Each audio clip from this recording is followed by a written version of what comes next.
Like these cars here, they think I'm blowing at them.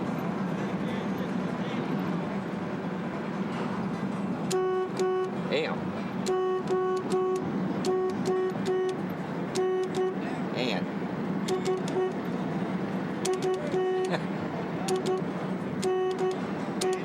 Moonshine. Period. Calling that old Mountain Dew and them that refuse our view. I'll hush up, mama, if you fill up my jug with that good old Mountain Dew. Yeah, I don't like them blue ones.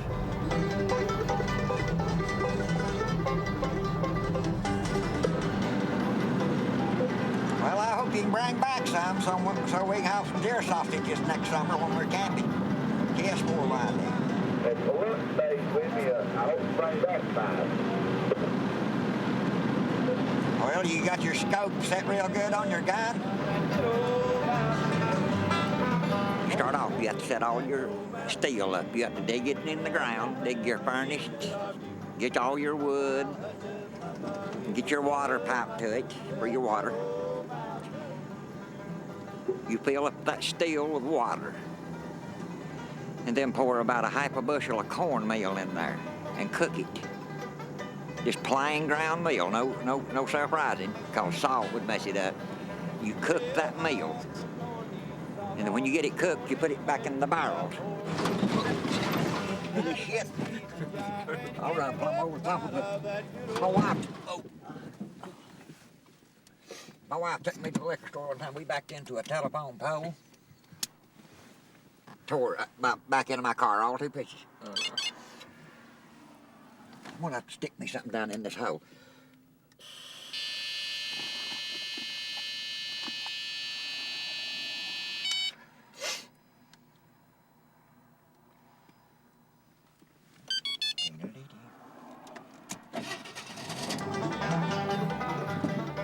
Well, my Uncle Lord, he sawed off short and he measured about 4 But he thinks he's the guy when give him You fill your steel on up with water, put 60 pounds of sugar in it, and a gallon of sprouted malt corn. That's just sprouted corn to make it work. And cover it up like this. Now, I done that yesterday evening. Now it's working, see? It's capped up. It's got a cap on it. Wednesday, Thursday, Friday, Saturday, about Monday, it'll be ready to pour back in the steel and run it through and get this stuff right here.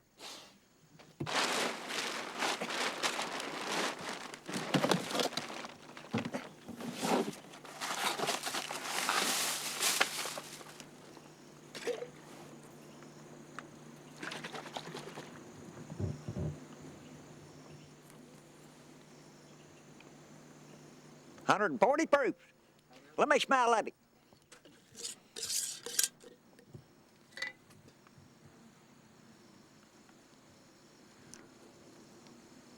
It's wonderful, ain't it? Boy, that smells good. Who taught me?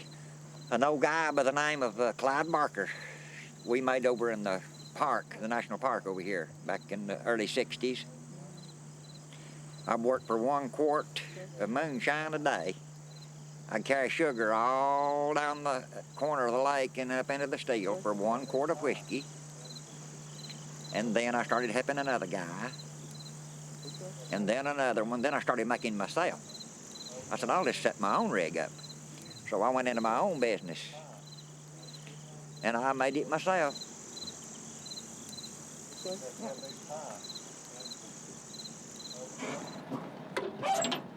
Moonshiner's car.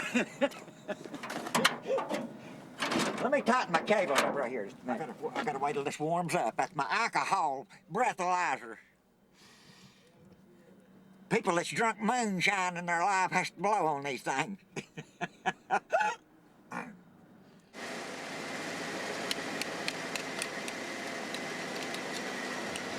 Something happened to my battery cable.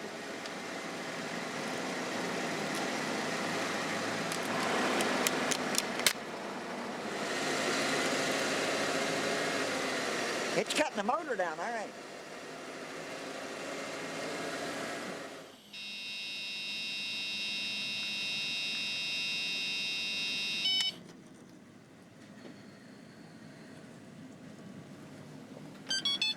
Okay, chuck him.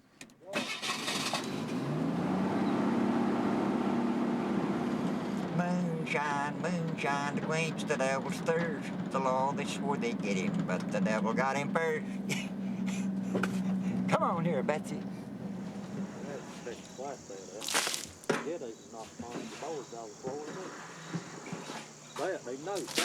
My whiskey don't give no hangovers. The more sugar you put, the more whiskey you get.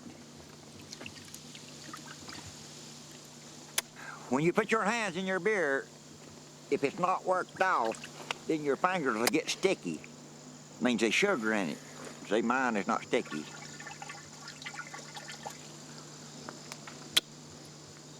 In case nobody don't know me, I'm Jim Tom. I've been back in these mountains for 59 years, made whiskey all over these hills. Cigarettes and whiskey and wild, wild women. It'll drive you crazy, it'll drive you insane.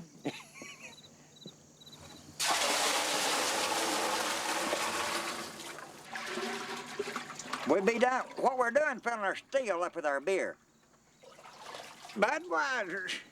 We had a little stream that went down by the house, and one morning I was coming up, going to my grandmother's, and I looked and I saw this big old sack, and it was full of corn, and it had sprouts coming through the sack, and I thought, now what is this? And I thought, oh, I bet I know what it is. I bet it's Jim Tom making moonshine. No! Mom and Dad sure didn't approve of that. I would drag it into the mountains and just scatter it out. And then when he would come down the branch, he would find it gone, and he didn't know what went with it. And then he would come tell me, somebody has got my mash, as he called it. He don't care what kind of shack he lives in. He says, as long as he has a loaf of bread and a pound of bologna and a pound of cheese, he's fine. He don't care which way the wind blows. And he's happy. I mean, he's happy just like he is. I know there's a... Ruby beggars. I mean, I wished I could be more like him, of not, well, I don't know how to say this. I have more pride than he does. Lead.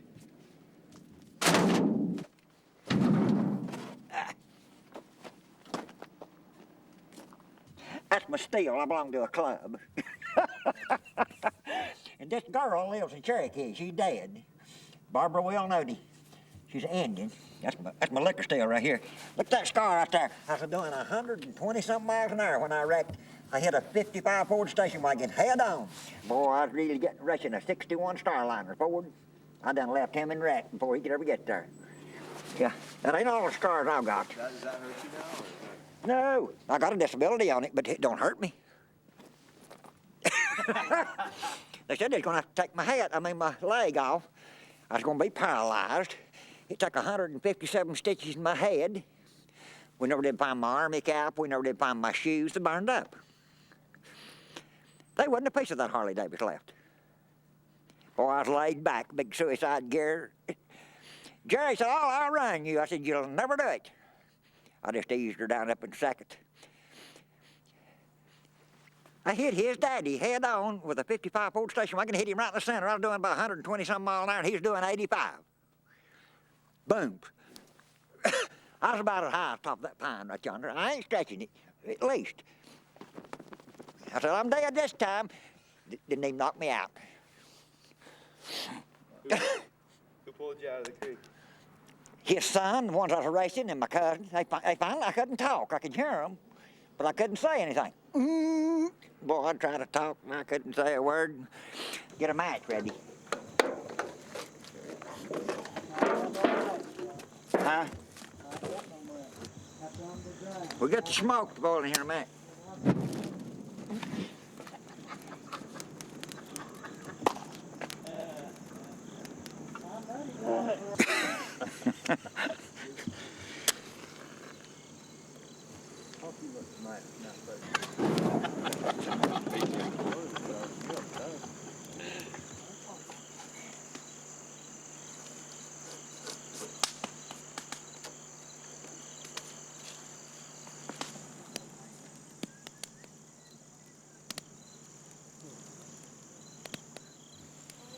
I'm getting that old malt corn off of the top.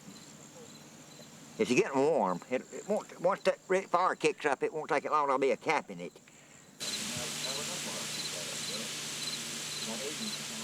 I'm scraping off the old paste that when I cap it. It's dried, and I clean it up so I can redo it.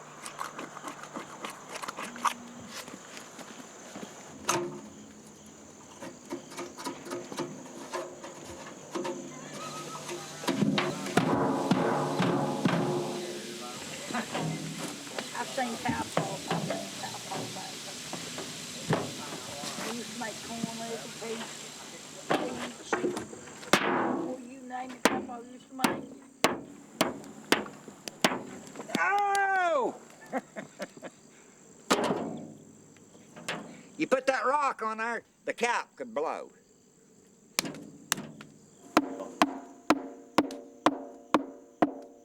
My name's Guilford Williams. I was raised over here in Monroe County, Tennessee. Right over here in Monroe County, Tennessee, right over there. And I come up here in Graham County, well, back about 1939. Had a He's brother. a Christian and they sang. Yeah, I'm an ordained Bible minister. Yeah. But he used to make a little moonshine. Oh, yeah. This right here, this is the still. That right there, that's the still from here down. That's called the cape. That there is called the collar. Okay, what it does, that beer gets to boiling in that still there. Now you've got to watch it and not let it. You want that to sound clear. That's a cap right there. Right. Right, Jim? Right. And the steam off from the beer comes up, out through here, and it comes out on the bottom down there, this post.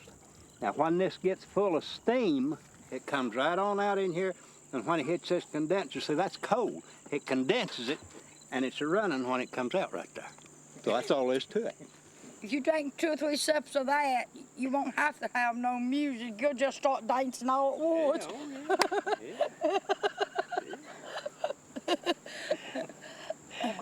Everything's working good. You did take 2 or 3 sips of that. You won't have to have no music. You'll think you hear music. You know, there's one thing I won't do if I get out in the woods. Wide lightning.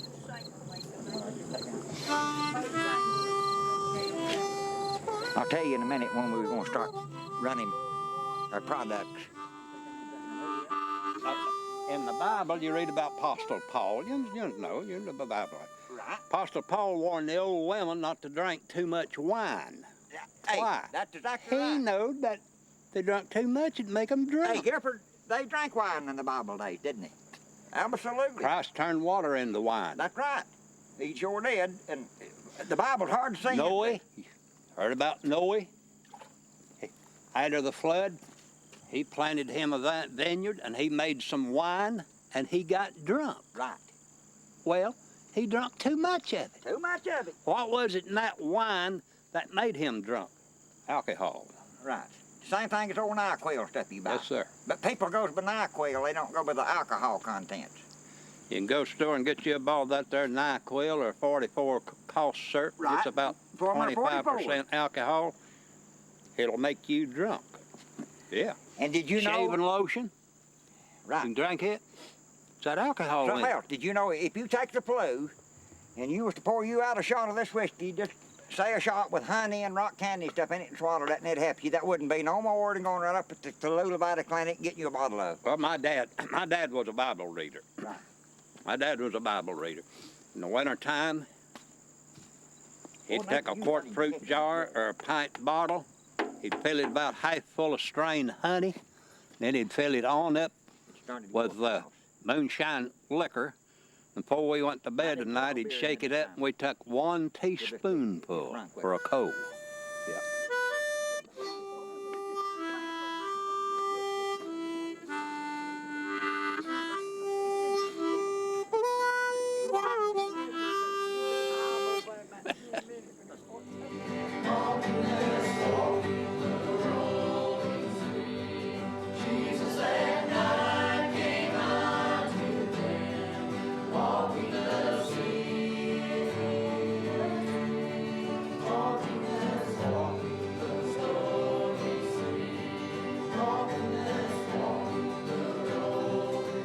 God made a covenant back in the eon past that he was going to call the people out for his name's sake. And brother, I'm glad tonight that I'm numbered among the one. I want to get into some things tonight, and we want to say that this story here, brother, typifies what happened and transpired in a sinner, brother, to make him a child of God. That's exactly what God's done for us. We're the bride of Christ tonight, and he sent his servant out there. What did he send him with? He sent him with a message from the King of Kings. And the Bible said, who's he that replies against God? God's got the power, able to destroy. He's able to kill and destroy tonight. Okay, everybody.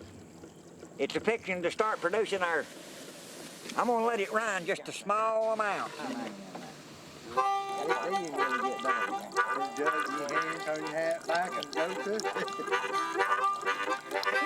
time.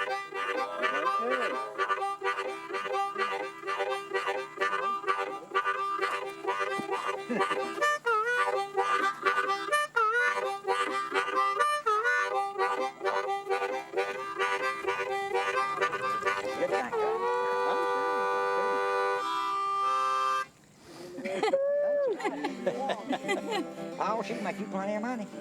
Yeah, I know. You'll never have to mow no more lawn. I'm gonna take me a little drink. That's the only one I get the time.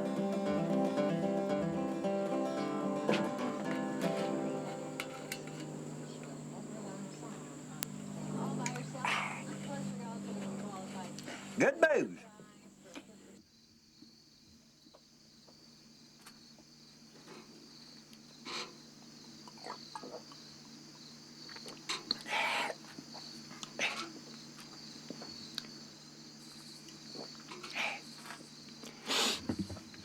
Did you know I don't have to have that Cheshire, but I love to take one because this is high-proof alcohol. Then when I lay down tonight about 10:30, I'll play my organ a while, then I'll get up about 12 and eat me some pintos and some cornbread and onions, and then I'll lay back down and get up at 5 o'clock. I've done that for 35 years. No hangover.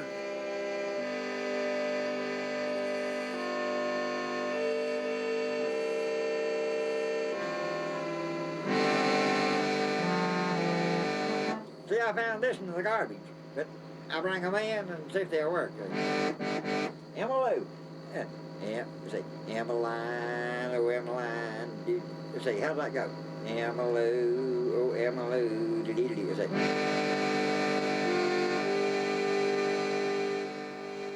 Oh, he's entirely a different person when he's not drinking. One more time, I'm gonna take it for tonight. And now I cut myself off at a certain time. I cut myself off. In later years, after he started drinking, he got to where he couldn't handle it, you know, even one drink. He couldn't handle it. It was like he just didn't know where he was at, didn't know what he was doing. And I have been coming from the grocery store lots of times and saw him on the side of the road, picked him up and took him home to where I'd know that he would be safe. I wouldn't have to worry about him. But now, you know, he don't fool with it. He don't fool with it anymore.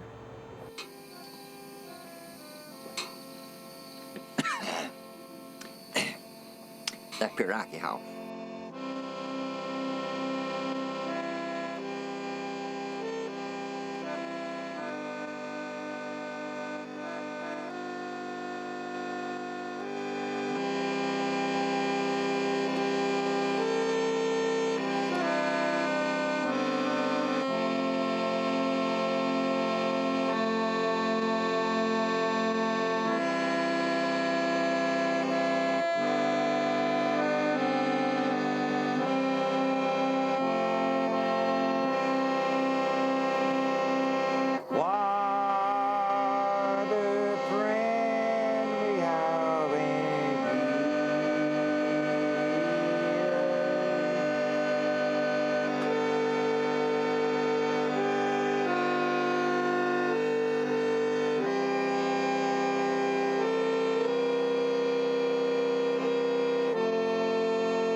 I get so tickled to have a family that.